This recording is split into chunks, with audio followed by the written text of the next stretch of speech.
Good morning to one and all. Today we, the students of Bal Bharati Public School Noida, are here to tell you about H1N1 virus, the virus that shook 2009. A look into H1N1. How did it get its name?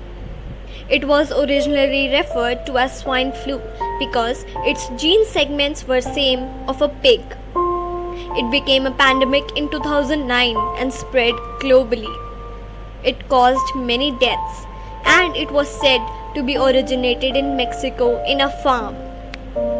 And the first two cases reported were in America in two children.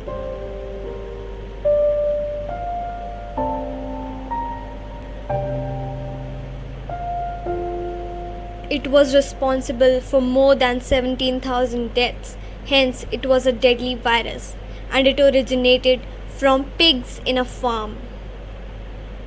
Now we will talk about H1N1 and its relations with USA. This virus was first reported in USA on 15th April 2009 and WHO declared it as a pandemic. The swine flu outbreak severely affected the socio-economic framework of the country. Isolation wards seem to be cost-effective and expenditure has got direct linear association with it.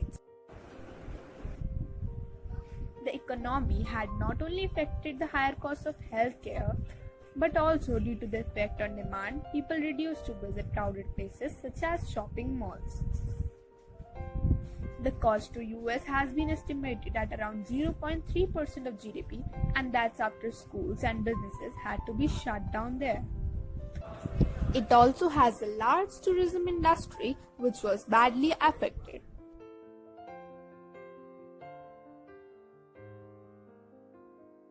What were the prevention measures taken by you?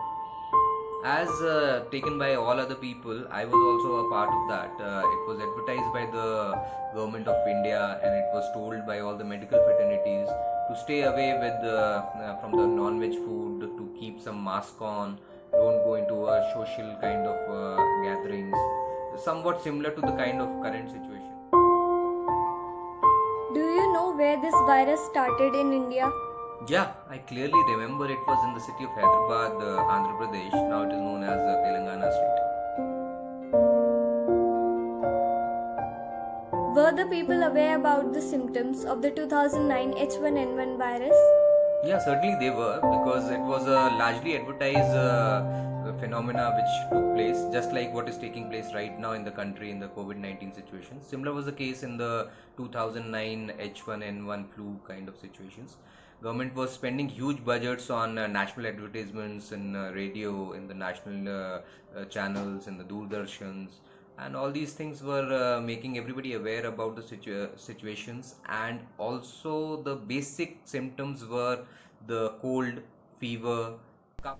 The vaccine for this virus was also found. And so, the virus didn't turn out to be as bad as it was originally predicted. Maybe because the olds were mostly immune to this virus, youngsters were comparatively safe.